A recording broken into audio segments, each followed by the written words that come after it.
চিন্তা করা যাক এমন একটি বৈশ্বিক অর্থনৈতিক ব্যবস্থার কথা যার নাটাই হয়তো ওয়াশিংটন বা জেনেভার মতো পুরনো ক্ষমতার কেন্দ্রগুলোর হাতে নেই, বরং বিশ্বের অন্য প্রান্তে বসে কিছু দেশ নতুন করে হিসাব করছে। হ্যাঁ, ঠিক তাই।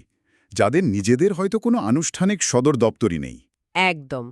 সাধারণত আমরা ভাবি বিশ্ব অর্থনীতি মানেই তো কেবল কিছু সাদাকালো গণিত, তাই না? মানে আয়, ব্যয়, মুদ্রাস্ফীতি আর জিডিপির হিসাব। কিন্তু পর্দার পেছনের বাস্তবতা হলো এটি আসলে অসংখ্য দেশের পারস্পরিক নির্ভরতা আর ভূরাজনৈতিক টিকে থাকার একটা বিশাল দাবা খেলা। রাইট। আর এই খেলার নিয়মগুলো কিন্তু প্রতিনিয়ত বদলাচ্ছে। তো আজকের এই বিশেষ গভীর বিশ্লেষণে বা ডিপ ডাইভে সবাইকে স্বাগত। আজ আমরা মূলত foundations of global and regional economic cooperation বা বৈশ্বিক ও আঞ্চলিক অর্থনৈতিক সহযোগিতার ভিত্তি বিষয়ক কিছু গুরুত্বপূর্ণ নোট ও তথ্য নিয়ে আলোচনা করব। হ্যাঁ, আর এই বিষয়গুলো ডিকোড করা বর্তমান প্রেক্ষাপটে দারুণ জরুরি। রাইট। আমাদের আজকের আলোচনার মূল মিশনটাই হলো বিশ্বের এই বড় বড় আর্থিক জোট আর সংস্থাগুলো আসলে কিভাবে কাজ করে সেটা খুব সহজ ভাষায় ডিকোড করা। মানে আইএমএফ এর মতো বৈশ্বিক সংস্থা, এডিবি বা আইডিবির মতো আঞ্চলিক ব্যাংক বা ধরুন ব্রিক্সের মতো উদীয়মান জোটগুলো কিভাবে পুরো বিশ্বের অর্থনীতির ভারসাম্য রক্ষা করছে সেটা বোঝা। একদম। কারণ দ্বিতীয় বিশ্বযুদ্ধের পর থেকে চলা আর্থিক কাঠামোটা এখন খুব বড় একটা পরিবর্তনের মধ্য দিয়ে যাচ্ছে। হ্যাঁ। আচ্ছা চলুন বিষয়টা তাহলে খোলসা করা যাক। মজার ব্যাপার হলো আমাদের হাতে থাকা আজকের নোটগুলোতে শুধু যে সংস্থাগুলোর কাজের বিবরণ আছে তা কিন্তু নয়, বরং আগের কিছু ভুল তথ্যের দারুণ সব সংশোধনও রয়েছে। হ্যাঁ, বেশ কিছু ইন্টারেস্টিং ফ্যাক্ট চেক আছে দেখলাম। রাইট, যা আজকের এই আলোচনাটাকে অনেকটা ডিটেকটিভ স্টোরির মতো আকর্ষণীয় করে তুলেছে। তো বৈশ্বিক অর্থনীতির সেফটি নেটের কথা উঠলেই তো সবার আগে আইএমএফ বা ইন্টারন্যাশনাল মনিটারি ফান্ডের নাম আসে। নোটে দেখলাম ১৯৪৫ সালে এটি প্রতিষ্ঠিত হয়। হ্যাঁ, প্রতিষ্ঠিত হয় ১৯৪৫ সালে, কিন্তু ১৯৪৭ সালের ১ মার্চ থেকে কিন্তু আনুষ্ঠানিকভাবে এর কার্যক্রম শুরু হয়। সময়কালটা একটু খেয়াল করলেই বোঝা যায় এটা ঠিক দ্বিতীয় বিশ্বযুদ্ধ শেষ হওয়ার পরপরই। যখন পুরো পৃথিবীর অর্থনীতি এক প্রকার ধসে পড়েছিল, তাই না? ঠিক ধরেছেন। ১৯৪৫ সালের প্রেক্ষাপটটা যদি আমরা কল্পনা করি, মানে ইউরোপ তখন পুরো ধ্বংসস্তূপ। দেশগুলোর হাতে টাকা নেই, বাণিজ্যের কোনো নিয়ম নেই, আর সবচেয়ে বড় সমস্যা ছিল মুদ্রার কোনো স্থিতিশীল মান ছিল না। হুম, মানে এক এক দেশ তাদের ইচ্ছামতো মুদ্রার মান কমাচ্ছিল বা বাড়াচ্ছিল। একদম তাই। এক দেশ চাইলেই নিজের মুদ্রার মান কৃত্রিমভাবে কমিয়ে দিয়ে রপ্তানি বাড়ানোর চেষ্টা করত, যাকে আমরা বলি কারেন্সি ডাম্পিং। ও আচ্ছা। হ্যাঁ, আর এর ফলে আন্তর্জাতিক বাণিজ্যে চরম একটা বিশৃঙ্খলা দেখা দিয়েছিল। ঠিক এই রকম একটা টালমাটাল সময়ই আসলে আইএমএফের জন্ম হয়। এর মূল উদ্দেশ্যই ছিল আন্তর্জাতিক অর্থনৈতিক সহযোগিতা, বাণিজ্যের প্রসার আর স্থিতিশীল মুদ্রা বিনিময় ব্যবস্থা নিশ্চিত করা। তার মানে এক দেশের মুদ্রার বিপরীতে অন্য দেশের মুদ্রার মান যেন রাতারাতি পরিবর্তন হয়ে না যায়, মূলত সেই গ্যারান্টি দেওয়াটাই ছিল প্রধান কাজ। রাইট। এক্সচেঞ্জ রেট যেন স্টেবল থাকে সেটাই তাদের ফোকাস ছিল। বুঝতে পেরেছি। আচ্ছা, এই গ্যারান্টি দেবার প্রক্রিয়ার মধ্যেই কিন্তু একটা দারুণ বিষয় উঠে আসে নোটে। ১৯৫৯ সালে আইএমএফ একটা নতুন ব্যবস্থা চালু করে, যার নাম এসডিআর বা স্পেশাল ড্রয়িং রাইটস। হ্যাঁ, এসডিআর। এটা আন্তর্জাতিক বিনিময় হার স্থিতিশীল রাখার একটা বিশেষ রিজার্ভ প্রক্রিয়া। আচ্ছা, আমি যদি বিষয়টা একটু অন্যভাবে চিন্তা করি, এসডিআর কি অনেকটা আন্তর্জাতিক ধরুন ইমার্জেন্সি ক্রেডিট কার্ড বা গিফট কার্ডের মতো? মানে যখন কোনো দেশের নিজস্ব মুদ্রা বা ডলার সংকটে পড়ে, তখন কি তারা এই বিশেষ রিজার্ভ ব্যবহার করে তাদের অর্থনীতি স্থিতিশীল রাখে? আপনার এই ইমার্জেন্সি ক্রেডিট কার্ড রূপকটা কিন্তু শুনতে বেশ চমৎকার, আর এটা দিয়ে মূল ধারণাটা খুব সহজেই বোঝা যায়। তাই না? হ্যাঁ, তবে এর পেছনের মেকানিজমটা একটু গভীরে। মানে দ্বিতীয় বিশ্বযুদ্ধের পর স্থিতিশীল মুদ্রা ব্যবস্থা তো জরুরি ছিলই, কিন্তু ১৯৬৯ সালের দিকে দেখা গেল বিশ্ব বাণিজ্য এত দ্রুত বাড়ছে যে শুধু সোনা বা ডলার দিয়ে পুরো পৃথিবীর লেনদেনের যোগান দেওয়া সম্ভব হচ্ছে না। ও, মানে লিকুইডিটি বা তরল অর্থের যোগান কম পড়ে যাচ্ছিল। ঠিক তাই। তাই ১৯৬৯ সালে এই এসডিআর এর প্রচলন করা হয়। এটা কিন্তু কোনো সাধারণ কাগজের নোট বা কয়েন নয়, বা সরাসরি কোনো কারেন্সিও নয়। তাহলে এটা আসলে কি? কেউ চাইলেই কি এটা দিয়ে বাজার থেকে জিনিস কিনতে পারবে? একদমই না। এটা হলো IMF-এর সদস্য দেশগুলোর জন্য রাখা একটা ক্লেম বা দাবি। ধরুন কোনো দেশের জরুরি ভিত্তিতে বৈদেশিক মুদ্রার প্রয়োজন, তারা তাদের SDR অন্য একটা দেশের কাছে হস্তান্তর করে ডলার, ইউরো বা জাপানিজ ইয়েনের মতো ব্যবহারযোগ্য মুদ্রা নিতে পারে। দারুণ একটা সেফটি নেট তো। একদম। স্থিতিশীলতা ধরে রাখার জন্য এটা আসলে একটা মাস্টার স্ট্রোক ছিল। হ্যাঁ, আর একটা সদ্য স্বাধীন দেশের জন্য এটা অত্যন্ত কৌশলগত একটা সিদ্ধান্ত ছিল, কারণ নিজেদের শক্তিশালী রিজার্ভ না থাকা অবস্থায় এই সেফটি নেটের ভেতরে ঢুকে পড়াটা তৎকালীন বাংলাদেশের সামষ্টিক অর্থনীতির জন্য বড় একটা সুরক্ষা নিশ্চিত করেছিল। রাইট। আচ্ছা, বৈশ্বিক পরিসরে পুরো দুনিয়ার অর্থনীতি স্থিতিশীল রাখার আলোচনা তো হলো। এবার আমরা একটু নির্দিষ্ট অঞ্চলে ফোকাস করি। চলুন। কারণ IMF তো এমার্জেন্সি বেল আউট ফান্ড দেয়, ব্যালেন্স অফ পেমেন্ট ঠিক রাখে। কিন্তু রাস্তা, সেতু, পাওয়ার গ্রিড বা স্কুল বানানোর জন্য তো দীর্ঘমেয়াদী প্রজেক্ট ভিত্তিক ফান্ডিং দরকার, তাই না? একদম। আর ঠিক এই শূন্যস্থান পূরণ করতেই কিন্তু ADB বা IDBর মতো রিজিওনাল ডেভেলপমেন্ট ব্যাংক বা আঞ্চলিক ব্যাংকগুলোর আবির্ভাব। নোটে ADB বা এশিয়ান ডেভেলপমেন্ট ব্যাংক নিয়ে চমৎকার কিছু তথ্য আছে। এটি 1966 সালে প্রতিষ্ঠিত হয়। আগে উৎস নোটে সালটা অস্পষ্ট ছিল, যা এখন পরিষ্কার করা হয়েছে। এর সদর দপ্তর হল ফিলিপাইনের মানিলায়। হ্যাঁ, আর এর মূল উদ্দেশ্যই হল এশিয়া ও প্রশান্ত মহাসাগরীয় অঞ্চলে অর্থনৈতিক সহযোগিতা আর উন্নয়ন ত্বরান্বিত করা। রাইট। আর এখানে একটা বিষয় ভীষণ ইন্টারেস্টিং। আমাদের নোটের একটা বড় ভুল এখানে সংশোধন করা হয়েছে। আগে লেখা ছিল বাংলাদেশ ADB-তে যোগ দেয় 77 সালে। কিন্তু সঠিক তথ্যটা তো 77 নয়। একদমই না। সঠিক তথ্য হল বাংলাদেশ 1973 সালে ADB-র সদস্যপদ লাভ করে। এখন আমার প্রশ্ন হলো, একটা নতুন দেশের জন্য কি বৈশ্বিক সংস্থা মানে IMF-এ 1972 সালে আর আঞ্চলিক সংস্থা ADB-তে ঠিক তার পরের বছর 1973 সালে এত দ্রুত যুক্ত হওয়াটা কৌশলগতভাবে অত্যন্ত গুরুত্বপূর্ণ ছিল? অবশ্যই। এটা তৎকালীন নীতি নির্ধারকদের খুব নিখুঁত একটা চাল ছিল।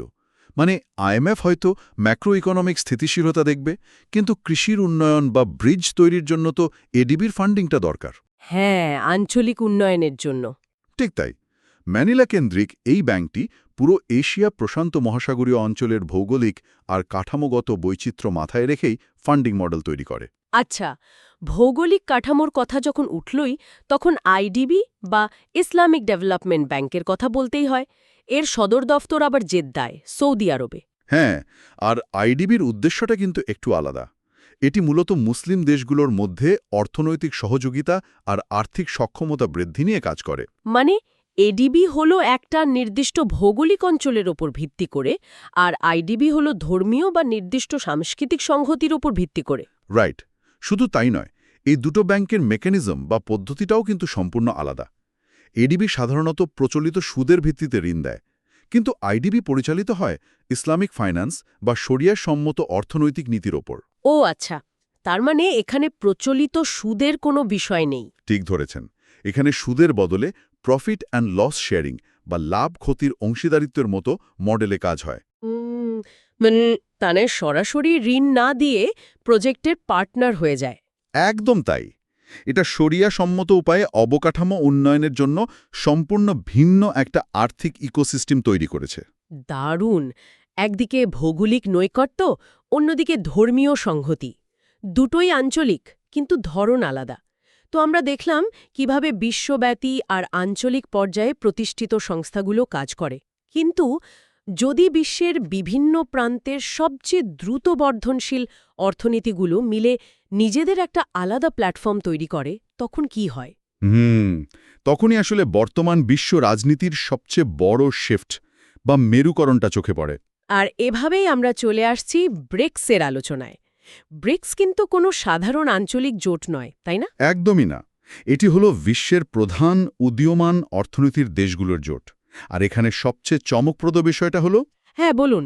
ব্রিক্স প্রচলিত পশ্চিমা নিয়ন্ত্রিত অর্থনৈতিক কাঠামোর বাইরে গিয়ে পারস্পরিক সহযোগিতার এক নতুন ইকোসিস্টেম তৈরি করছে।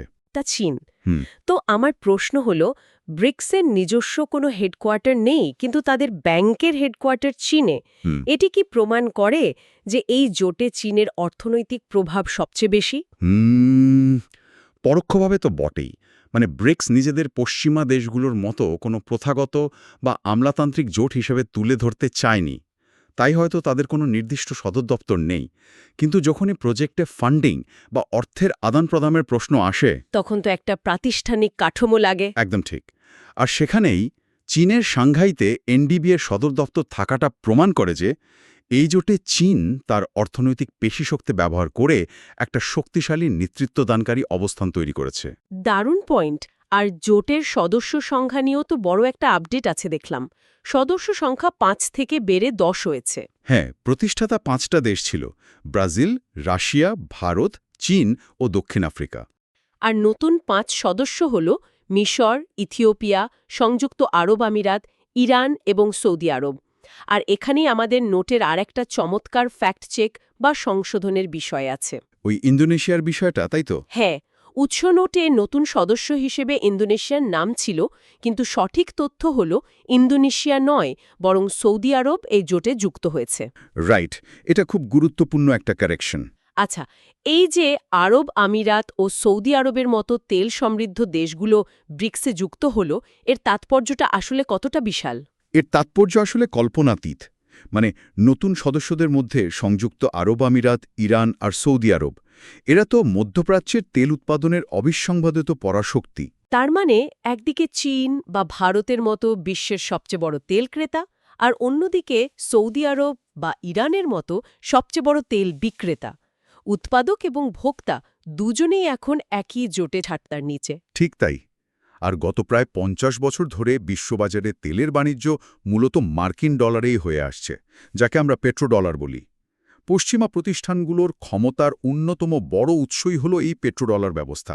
হ্যাঁ, তো এখন এই তেল উৎপাদনকারী বড় দেশগুলো ব্রিক্সে যুক্ত হওয়ার মানে কি? এর মানে হল তারা পশ্চিমা নির্ভরতা কমিয়ে নিজেদের মধ্যে বাণিজ্যের জন্য, বিশেষ করে তেলের মূল্য পরিশোধের জন্য, নিজেদের স্থানীয় মুদ্রা বা নতুন কোনো পেমেন্ট সিস্টেম ব্যবহার করার পটভূমি তৈরি করছে। ওয়াও, এটা তো রীতিমতো পুরো বিশ্ব ব্যবস্থার ভিত্তি নাড়িয়ে দেওয়ার মতো একটা ব্যাপার। আচ্ছা, যারা আমাদের এই আলোচনা শুনছেন তাদের মনে হতে পারে যে এত বড় বড় দেশের এসব ভূ-রাজনৈতিক চালের সাথে আমাদের দৈনন্দিন জীবনের কি সম্পর্ক? এর উত্তরটা কিন্তু আমাদের রোজকার বাজারের সাথেই যুক্ত। একদম। বিশ্বের অর্থনৈতিক ক্ষমতা কিভাবে পশ্চিম থেকে এই উদীয়মান দেশগুলোর দিকে সরে যাচ্ছে তা আমাদের দৈনন্দিন বৈশ্বিক বাণিজ্য, আমদানি রপ্তানি, এমনকি জিনিসপত্রের দামেও কিন্তু পরোক্ষ প্রভাব ফেলে। রাইট। যখন বৈশ্বিক সাপ্লাই চেইন বা সরবরাহ ব্যবস্থার কেন্দ্র পরিবর্তন হয়, তখন পৃথিবীর কোনো দেশই সেই প্রভাব থেকে মুক্ত থাকতে পারে না। ব্রিক্স যদি সফলভাবে ডলারের ওপর নির্ভরতা কমাতে পারে, তবে তা বিশ্বজুড়ে মুদ্রাস্ফীতি আর আমদানি রপ্তানির খরচে সরাসরি প্রভাব ফেলবে। দারুণ বলেছেন। তো আমরা আজকের এই ডিপ ডাইভের একেবারে শেষ প্রান্তে চলে এসেছি। আমি যদি পুরো আলোচনাটা একটু দ্রুত রিক্যাপ করি। হ্যাঁ, প্লিজ। আমরা শুরুতেই দেখলাম আইএমএফ কিভাবে বিশ্বব্যাপী অর্থনৈতিক স্থিতিশীলতা বজায় রাখে, বিশেষ করে 1969 সালে চালু হওয়া এসডিআর কিভাবে কাজ করে। এরপর আমরা জানলাম এডিবি আর আইডিবির আঞ্চলিক ফোকাস নিয়ে। হ্যাঁ, বিশেষ করে আইডিবির ওই শরিয়া সম্মত প্রফিট শেয়ারিং মডেলটা। একদম। আর সব শেষে আমরা দেখলাম ব্রিক্সের মতো উদীয়মান শক্তির উত্থান আর তাদের সম্প্রসারণ। পাশাপাশি নোটের চমৎকার ওই ফ্যাক্ট চেকগুলো, যেমন এডিবিতে বাংলাদেশের যুক্ত হওয়ার সঠিক সাল 1973, আর ব্রিক্সে ইন্দোনেশিয়া নয় বরং সৌদি আরবের অন্তর্ভুক্তি, এগুলো আমাদের আজকের আলোচনাকে দারুণ সমৃদ্ধ করেছে। হ্যাঁ, তবে আজকের এই পুরো আলোচনা থেকে কিন্তু একটা বড় প্রশ্নও থেকে যায়। ও, সেটা কি রকম প্রশ্ন? আমরা শুরুতে দেখলাম আইএমএফের এসডিআর কিভাবে আন্তর্জাতিক বিনিময় হার স্থিতিশীল রাখে। কিন্তু এখন ব্রিক্স যেভাবে বড় বড় তেল উৎপাদনকারী দেশগুলোকে, যেমন সৌদি আরব, সংযুক্ত আরব আমিরাত, ইরান, এদের সাথে নিয়ে নিজেদের এনডিবি ব্যাংক সম্প্রসারণ করছে, হ্যাঁ, তা কি ভবিষ্যতে আন্তর্জাতিক বাণিজ্যে প্রচলিত মুদ্রা বিনিময় ব্যবস্থার সামনে কোনো নতুন বিকল্প বা চ্যালেঞ্জ তৈরি করতে পারে? My goodness, wait, really? মানে তেলের বাণিজ্য কি চিরকাল ডলারেই হবে, নাকি আগামী দশকে আমরা ব্রিক্সের মাধ্যমে নতুন কোনো বৈশ্বিক মুদ্রার উত্থান দেখতে পাব, সেই প্রশ্নটাই আপনি তুলছেন। ঠিক তাই। যখন বিশ্বের বড় বড় শক্তির অর্থনৈতিক কেন্দ্রবিন্দু বদলাতে থাকে, তখন এই পুরনো নিয়মগুলো কতদিন টিকবে সেটাই এখন সবচেয়ে বড় ভাবনার বিষয়। দারুণ একটা পয়েন্ট। সত্যি এটা এক বিশাল চিন্তার খোরাক। তো এই চমৎকার প্রশ্নটা নিয়ে ভাবার আমন্ত্রণ জানিয়েই আজ আমরা শেষ করছি। সবাইকে অসংখ্য ধন্যবাদ আমাদের এই গভীর তথ্যভিত্তিক বিশ্লেষণে সাথে থাকার জন্য। সবাইকে অনেক ধন্যবাদ। বিশ্ব অর্থনীতির এই পরিবর্তনগুলো পর্যবেক্ষণে রাখা সত্যি আমাদের সবার জন্যই খুব জরুরি।